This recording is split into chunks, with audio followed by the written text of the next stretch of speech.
Assalamualaikum warahmatullahi wabarakatuh. Bertemu kembali di acara Bintek, bincang tentang kesehatan bersama Dinas Kesehatan Kabupaten Blora. Perkenalkan, saya Lisa dari UPTD Puskesmas Kunduran. Saya seorang perawat. Kali ini saya selaku host pada acara Bintek pada hari ini. Tentunya saya tidak sendirian. Hari ini saya ditemani oleh Dr. Ulfah Wulandari. Selamat pagi Dr. Ulfah. Selamat pagi Mbak Lisa. Apa kabar dokter? Alhamdulillah baik. Mbak Lisa bagaimana kabarnya? Alhamdulillah baik juga dokter. Sehat ya Mbak Lisa? Alhamdulillah sehat. Bugar ya Mbak Lisa? Bugar dok, harus. Ya, bagus sip. Dr. Ulfah ini beliau merupakan salah satu dokter umum yang bertugas di UPTD Puskesmas Kunduran ya dok. Ya. Nah pagi ini Dr. Ulfah akan menyampaikan materi podcast yaitu gaya hidup yang sehat untuk kehidupan yang lebih baik. Mungkin sebelum Dr. Ulfah masuk ke materi, Dr. Ulfah bisa memperkenalkan diri terlebih dahulu nggih dok. Oke, baik ya. Assalamualaikum warahmatullahi wabarakatuh. Assalamualaikum warahmatullahi wabarakatuh. Perkenalkan, nama saya Dr. Ulfah Wulandari. Saya seorang dokter di UPTD Puskesmas Kunduran. Saya bekerja di UPTD Puskesmas Kunduran sejak tahun 2020 sampai sekarang. Alamat saya berada di Wirosari Grobogan dan saya sudah berkeluarga dan mempunyai 1 anak. Gimana Mbak Lisa? Cukup segitu aja ya? Cukup dokter, cukup. Sebelum kita masuk ke materi, mungkin bisa dijelaskan dok kenapa dokter memilih tema gaya hidup yang sehat untuk kehidupan yang lebih baik. Seperti kita ketahui ya, sekarang itu zamannya udah era modern, semuanya sudah serba ada, macam-macam makanannya, bentuk hidupnya, bentuk orangnya juga unik-unik seperti itu. Dan sebagai pengalaman pribadi saja, selama saya menjadi dokter, terutama di dokter fasilitas kesehatan primer di Puskesmas Kunduran sendiri, saya tuh merasa dan melihat penyakit tidak menular itu semakin hari semakin banyak dan selalu menduduki peringkat pertama. Kalau ada top 10 penyakit selalu pasti itu, kalau nggak hipertensi ya DM seperti itu. Dan sesuai dengan riset kesehatan itu, pembunuh, maksudnya yang membuat angka kematian tinggi itu adalah masih penyakit tidak menular. Salah satu upaya kita untuk mencegah penyakit tidak menular itu dengan membiasakan menerapkan gaya hidup sehat seperti itu Mbak Lisa. Nanti mari kita bahas. Menurut dokter, cara mencegah agar angka penyakit tidak menular ini bisa mudah turun gitu, mungkin dengan apa dokter? Gini ya, sebenarnya sejak dulu sudah lama sekali Dinas Kesehatan Kemenkes sudah selalu menggaung-gaungkan tentang apa sih gaya hidup sehat itu, pencegahan PTM. Nah, salah satunya itu dengan cerdik yang ada di Kemenkes itu loh Mbak Lisa. Sering lihat kan itu? Sering dok. Cerdik. Biasanya itu di penyuluhan Posbindu, Prolanis itu sering kita bahas. Nah, mari kita bahas sekali lagi di sini ya, di acara podcast pada pagi hari ini. Cerdik itu C-nya. Untuk C-nya sendiri itu cek kesehatan secara berkala ya. Maksudnya cek kesehatan secara berkala di sini tidak hanya orang-orang dewasa, orang-orang sepuh maksudnya, tapi semuanya sejak dalam kandungan pun sebenarnya sudah dicek ya. Sekarang sudah bisa di screening ya. Nah, di sini kita fokus ke PTM-nya aja untuk cek kesehatan secara berkala ini. Dari Kemenkes yang PTM sendiri itu memulai untuk pengecekan itu 15 tahun 15 tahun nanti bisa dilakukan di sekolahan, petugas PTM atau UKS bisa juga bisa dilakukan di posyandu remaja. Nggih. Nah, ceknya apa aja? Kalau untuk remaja ya seperti biasa ya, yang basic itu berat badan, tinggi badan untuk menentukan IMT-nya, lingkar perut, lingkar lengan atas, terus gula GDS, gula darah sewaktu itu, kolesterol juga, Iya. HB mungkin ya, HB untuk sekarang yang ini remaja putri. Iya, seperti itu. Nah, kalau untuk ceknya 15 tahun sampai ya lansia gitu. Terus kalau yang siapa lagi yang berpotensi untuk cek itu, untuk cek kesehatan berkala itu, mereka yang punya genetik keturunan, riwayat keturunan orang tuanya ada sakit penyakit tidak menular seperti gula, hipertensi, kayak gitu harus lebih dini, dini ya. Jadi tidak harus nunggu nanti tua setelah ada gejalanya muncul, itu jangan. Lebih baik lebih dini lebih baik seperti itu. Iya, berarti tidak harus menunggu sakit dulu kita baru cek kesehatan ya dok, untuk saat ini mungkin gitu. Tapi kalau untuk yang sudah menderita penyakit tersebut, penyakit PTM seperti gula atau hipertensi, kegagalan lainnya ya harus lebih rutin lagi gitu, sesuai arahan dokter. Iya dok, itu untuk C-nya ya dok. Untuk E-nya dok, monggo. Ini belum selesai kayaknya, yang C-nya masih ada. Masih ya, monggo dilanjutkan. Dilanjutkan lagi dok untuk C-nya. Sebenarnya di sini akan saya bahas agak panjang, maaf Mbak Lisa, karena di sini itu sering banyak misinterpretasi untuk masalah cek-cek gini. Jadi kan banyak pasien yang datang ke poli umum, kan datang gitu. Saya kan selalu menanya, sudah pernah cek lab nggak Bu, Pak gitu, Mbah, Kung gitu. Sudah gitu. Di mana gitu? Di apotek. Sekarang bisa ya dok, di apotek, di rumah. Terus berapa nilai berapa gulanya gitu. Normal kok Bu, nggih pinten, normalnya pinten. Mereka ada bilang 190, 180 gitu. Nah, ini yang perlu kita garis bawahi. Nah, saya harapkan cek kesehatan berkala itu benar-benar dilakukan di tempat yang maksudnya di fasilitas kesehatan yang di situ memang ada medisnya, medis dan tenaga medis. Nanti soalnya menginterpretasikan adalah dokter, karena nyuwun sewu, orang awam itu tidak bisa menginterpretasikan sendiri seperti itu. Mungkin misalnya cek-cek saja, nanti untuk kelanjutannya kan bisa datang ke puskesmas seperti itu untuk untuk menindaklanjuti, perlu cek apa lagi, perlu diulangkah atau perlu diobati segera, gimana seperti itu. Itu kan untuk yang kejadian misinterpretation ya. Yang kedua itu ceknya itu saya harap masyarakat untuk melakukan cek itu puasa dulu sebelumnya, terutama untuk yang kolesterol seperti itu sangat disarankan 8 jam puasa sebelum melakukan cek gitu. Untuk E-nya dok langsung. Untuk E-nya menyahkan asap rokok. Menyahkan asap rokok itu, ini yang mungkin agak susah ya dok ya, untuk berhenti merokok di mungkin di kantor-kantor, di sekolah-sekolah masih mendapatkan banyak guru masih suka merokok di lingkungan sekolah, di fasilitas kesehatan juga masih ada juga nih. Gimana dok cara mengatasi untuk itu? Kalau itu sebenarnya PR kita bersama ya, bukan tugas kita saja. Negara seharusnya itu berperan penting ya, yang mengatur peredaran perdagangan dan bagaimana ya. Tugas kita di sini hanya terus mengingatkan. Kita kan di puskesmas kan promotif, preventif, mencegah, selalu mempromosikan untuk berhenti merokok biar tidak terjadi penyakit-penyakit akibat rokok. Nah, untuk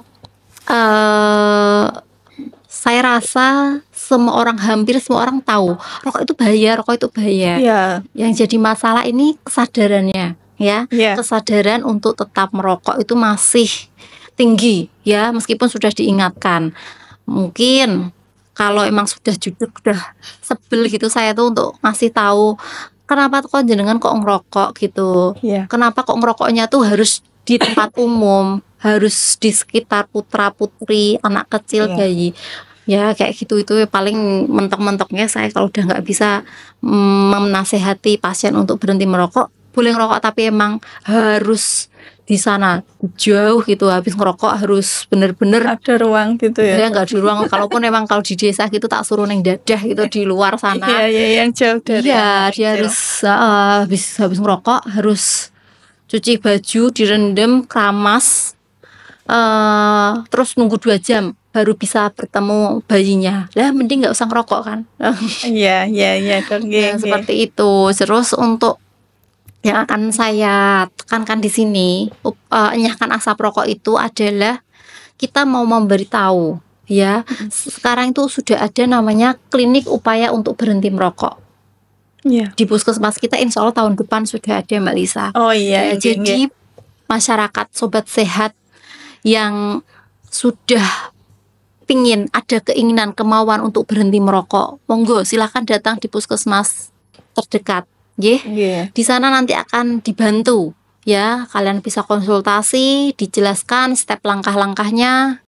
Terus habis itu nanti juga akan dicek ya, kalau mereka mengklaim bahwa saya tuh merokok tapi saya sehat, gini-gini fungsi paru-paru saya masih bagus, nanti bisa dibuktikan dengan apa? Dengan alat spirometri. Nanti di situ dilihat, ini loh Pak, ini loh Kong, ternyata tuh fungsi paru jenengan tuh sudah berkurang kayak gitu.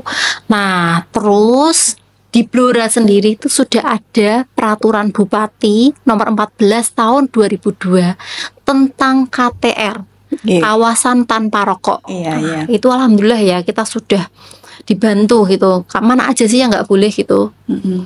Sekolah, Sekolah, ya. tempat kerja, Ya. tempat umum, fasilitas umum, termasuk puskesmas gitu. Iya. Sangat disayangkan kalau masih banyak ada orang yang merokok di daerah-daerah, di tempat-tempat umum Iya, seperti iya, iya, itu. betul, Dok. Gitu ya. Jadi nanti sobat sehat yang ingin berhenti merokok silahkan datang ke puskesmas ya. Insya Allah kami bantu. Oke. Ya gitu nggih, Dok. Ya. Untuk R-nya mungkin rajin aktivitas fisik atau olahraga. Gimana, Iya. Dok? Wah, ini nih yang lagi tren ya, lagi Ya, viral nih Mas lagi Dev. viral. Iya. Oke. Rajin aktivitas fisik ya atau olahraga. Nah, ini penting ya karena semua basicnya itu ada di sini untuk melatih tubuh kita menjadi sehat dan bugar, itu harus diupayakan, diusahakan dengan Diusahakan. latihan fisik. Oke. Gitu. Latihan Dengan fisik, olahraga, iya. Dok. Kalau sering ini yang jadi pertanyaan itu pasien-pasien tuh, saya tuh nggak olahraga tapi saya tuh sudah masak, nyuci, ngepel, nyapu, Iya, macul iya. kayak gitu. Wah, ini itu benten deh. Beda ya, Gitu Dok. ya. Iya. Itu aktivitas harian fisik biasa gitu. Iya, Itu iya. tidak disamakan dengan olahraga. Olahraga itu adalah kegiatan yang kontinu, yang terus-menerus, Terus-menerus. terukur, dan gerakannya juga gerakannya itu juga nggak asal gitu, sudah Ya. ditentukan. Kalau olahraga itu yang penting di sini 30 menit sehari Minimal ya. ya. Oke. Terus selama seminggu itu 3 sampai 5 kali. Ya, atau total ini dari Kemenkes itu, dari Papdi juga, yang penting itu 150 menit dalam seminggu. Nanti bisa dibagi mau berapa menit, tapi yang jelas jeda olahraga itu nggak boleh lebih dari 2 hari. Oh, oke. Ya, jadi Ya. kalaupun emang mau jeda ya sehari aja Ya, gitu. berarti kalau olahraga yang seminggu full itu berarti juga kurang bagus juga ya. Boleh. Dok? Oh, tetap Boleh tetap bagus 30 ya. minimal pas Minimal ya. Boleh tetap ya, Dok. Iya, Oke, boleh. disesuaikan juga dengan kondisi. Iya, kondisi Masing-masing, masing nggak ya. bisa kalau sepuh-sepuh itu lifting gitu, angkat beban ya nggak bisa ya. Iya. Untuk sepuh atau untuk penderita osteoartritis, pengapuran itu olahraganya yang bagus mungkin sebenarnya renang, tapi kalau terbatas tempat renangnya atau nggak bisa renang, bisa dengan cycling, bersepeda. Iya. Ternyata kalau nggak bisa ngontel gitu kan, masih bisa yang punya sepeda statis Statis. ya. Iya. bisa dipakai. Tapi kalau nggak bisa ya mentok-mentok ya melakukan gerakan mengayuh Iya. sepeda, seperti mengayuh sepeda seperti itu, Mbak Lisa. Ya, jalan kaki gitu ya, Dok. Oh iya, itu Ya. juga buat sepuh yang bagus itu. Yang penting 30 menit jalan kaki ya, jalan kaki biasa, nanti ditingkatkan berikutnya untuk jalan cepat, ya syukur-syukur bisa lari, itu yang masih sehat, remaja gitu, dewasa. Iya, iya, Dok. Untuk D-nya kita diet sehat dan seimbang. Diet juga ya. Diet itu menurut Mbak Lisa tuh gimana? Atau saya mau tanya dulu. Kalau menurut saya diet itu mengatur, Dok. Iya. Mengatur pola makan. Iya. Ya, mengatur bukan apa ya? Bukan terus nggak makan sama sekali itu. Oh iya, benar. Jadi itu salah kaprah yang sering terjadi di masyarakat umum. Kamu diet ya nggak makan ya, sebenarnya bukan. Diet itu berarti nggak makan ya. Kamu kita diet ya. Kok makan? Jadi gini, iya, diet itu mengatur ya. Jadi menyesuaikan kebutuhan kalori kita ya. Jadi nggak boleh disamaratakan gitu ya. Jadi semua orang punya aktivitas, kondisi kesehatan tertentu. Jadi dietnya juga disesuaikan. Nah, garis besarnya di sini, diet di sini kita harus membatasi apa? Yang pertama itu yang sekarang lagi tren adalah membatasi asupan gula, karena banyak sekali makanan manis ya. Ya itu mengonsumsi buah dan sayur itu harus diperbanyak. Gitu ya Mbak Lisa ya. Minimal itu 5 porsi ya, 5 porsi per hari ya. Terus habis itu gula, untuk konsumsi gula ini nggak dipukul rata ya, maksudnya setiap orang tuh punya keadaan masing-masing. Untuk penderita diabetes ya nggak mungkin segini, tapi paling enggak ini 4 sendok untuk konsumsi gula ya. 4 sendok itu per hari per orang ya. Maksimal ya, Dok. Ya itu udah maksimal ya. Tapi kalau untuk penderita penyakit gula ya disesuaikan. Enggak boleh kok makan 4 sendok ya, enggak. Terus untuk garam tidak boleh lebih dari 1 sendok teh ya. Itu udah garam dari manapun, garam makanan, garam lauk, garam sayur, snack gitu ya. Jadi nggak boleh asin ya gitu. Terus untuk lemaknya kita nggak boleh dari lebih 5 sendok makan per hari. Syukur-syukur bisa mengonsumsi lemaknya lemak yang baik gitu. Contohnya lemak yang baik itu apa, Dok? Lemak baik sebenarnya kalau minyak sawit itu termasuk nggak baik ya. Yang baik itu berarti lemak-lemak dari kacang-kacang. Misal minyak goreng dari jagung, bunga kanola, ya seperti itulah, zaitun kayak gitu. Gitu ya, Dok. Jadi yang masih suka konsumsi gorengan, nah itu kan minyaknya tuh berapa kira-kira ya, bisa kebayang sendiri itu. Jadi nggak baik gitu. Untuk itu ya, Dok, harus membatasi kita berarti. Ya, untuk I-nya, Dok. I-nya itu adalah istirahat cukup. Istirahat cukup.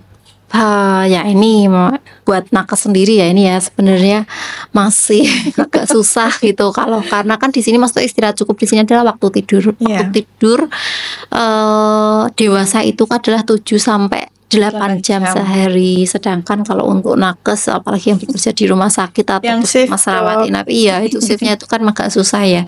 Tapi ya semoga nanti ada kebijakan-kebijakan baru. Yang maksud saya tuh ya boleh sih tetap jaga shift malam, tapi sampai usia tertentu gitu. Jangan yang usia sepuh atau gimana itu masih dijagakan malam gitu ya. Soalnya kenapa?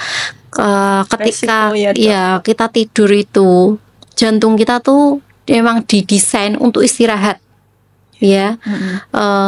Circadian rhythmnya itu ya beda dari saat kita beraktivitas fisik, beraktivitas seperti hari-hari biasa gitu. Lepas malam itu harusnya yang istirahat gitu. Kalau kita desain untuk istirahat. Iya, kalau kita tetap kok bekerja ya itu sangat mengganggu, ya mengganggu. Terus nanti metabolismenya juga terganggu. Makanya resiko PJK, penyakit jantung, koroner itu juga bagi mereka yang tidurnya tidurnya kurang gitu. Jadi jangan begadang, bener itu katanya Bang Roma ya. Lagu itu udah bener ya. Bener ya dok. Iya, begadang jangan begadang seperti itu. Terus untuk yang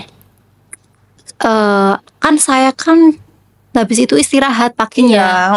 Siangnya kan tidur dok. Oh ya itu tetap nggak bisa menggantikan. Tidak bisa menggantikan. Tidak bisa menggantikan. Ya, tidak bisa menggantikan tidur malam, tidur siang ataupun tidur setelah pagi itu tidak menggantikan jam tidur malam. Karena tadi ya circadian ritmenya jantung itu saat malam itu berbeda saat kita beraktivitas fisik pada hari-hari, pada siang hari kayak gitu, begitu ya. Nggak boleh nggak boleh ngijoli berarti saya semalam nggak tidur, saya ijoli siangnya atau saya tidur siangnya lama gitu, nggak boleh ya. Jadi kalau ada masalah dengan gangguan tidur, monggo silahkan konsultasi ya, ya bisa nanti kita bantu ya. Yang penting sleep hygiene-nya dulu diterapkan, baru nanti kalau sudah kronis butuh obat-obatan tertentu nanti bisa kita berikan ya dok.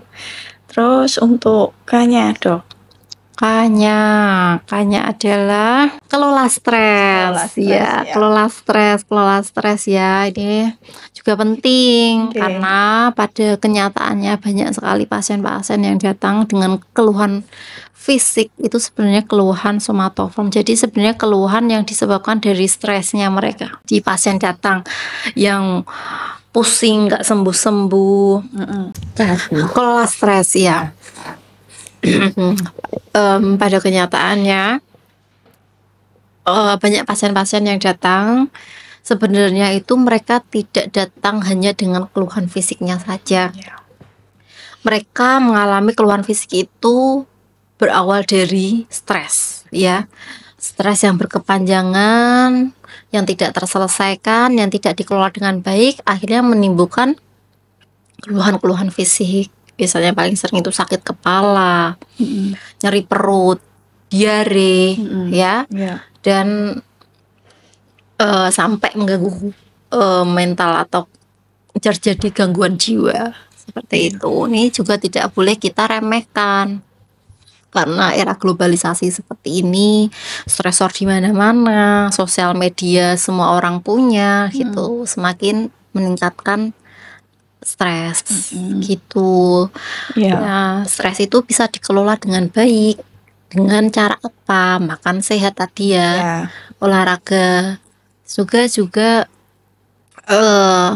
perencanaan yang baik, planning gitu ya. Jadi kita tuh bisa mengawali hari-hari kita, menentukan nanti kita akan bagaimana keseharian kita itu dengan memplanning, dengan menulis gitu, itu kan membuat lebih terorganisir, lebih teratur, sehingga kita bisa mengelola, mengantisipasi sebelumnya seperti itu. Itu tips saya sih untuk kelola stres, maksudnya mencegah gitu ya, dengan cara seperti itu. Nah, nanti coping mekanisme orang beda-beda menghadapi stresnya gitu, Mbak Lisa. Ya dok. Terus mungkin pesan-pesan Dokter Ulfa untuk sobat sehat di rumah, biar kita mencegah menurunkan kasus penyakit tidak menular ini, mungkin dok. Pesan-pesannya untuk sobat sehat di rumah. Lakukan cerdik tadi ya, sudah kita bahas ya.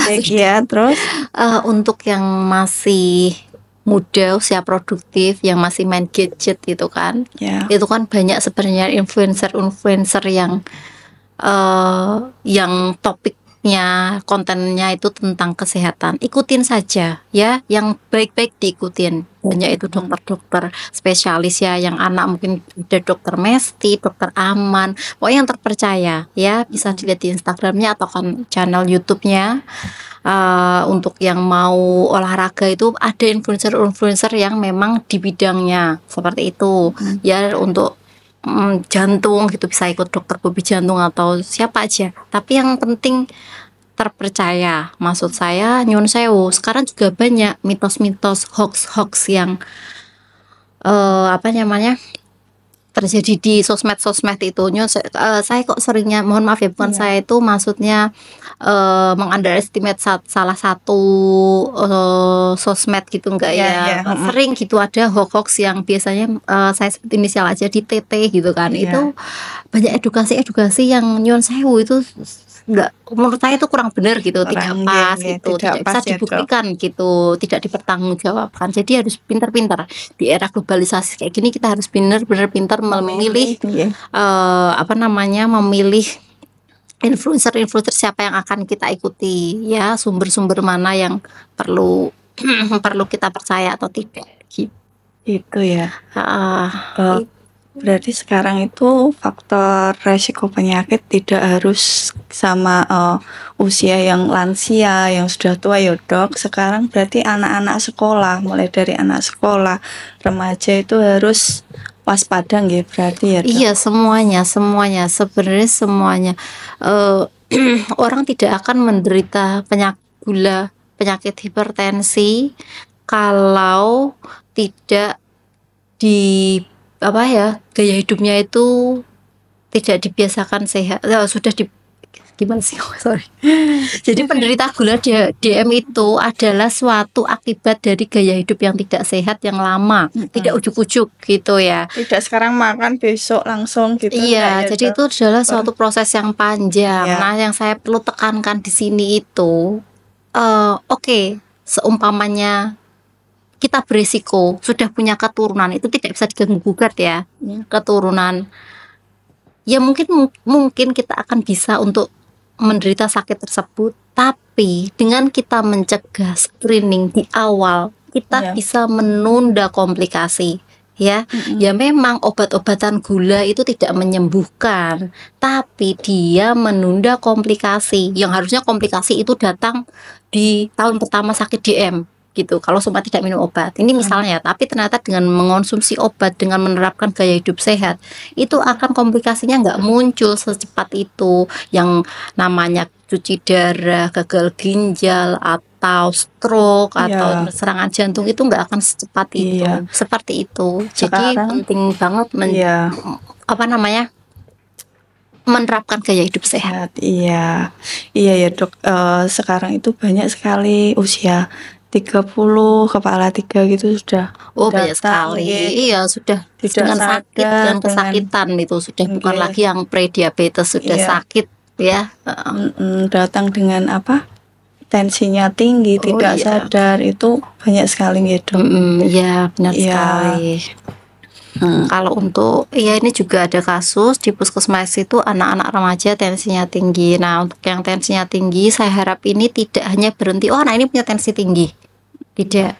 Jadi saya harap bagi usia sekolah gitu ya, misalnya SD, SMP atau SMA, mereka kok ternyata ada tensinya tinggi. Oke, mereka juga ada faktor keturunan, tapi untuk anak-anak itu harusnya kita benar-benar cari tahu itu hipertensinya memang primary, maksudnya emang benar-benar hipertensi atau memang suatu kondisi khusus dari penyakit yang mendasarinya, gangguan kelenjar adrenal atau ginjal atau gimana. Jadi nggak cukup gitu, oh ini hipertensi ya udah diobatin terus, nggak, kita harus cari tahu, kita harus merujuk sampai ke provinsi, nggak apa-apa, sampai benar-benar diketahui oh ini hipertensinya memang karena penyakit tertentu atau memang benar-benar primary hypertension.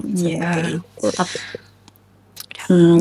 kalau di sekolah kadang kan dok, yang dijual di sekolah kan kadang kalau anak-anak kan belum tahu ya dok, itu mengandung banyak gula, mengandung banyak garam, mengandung banyak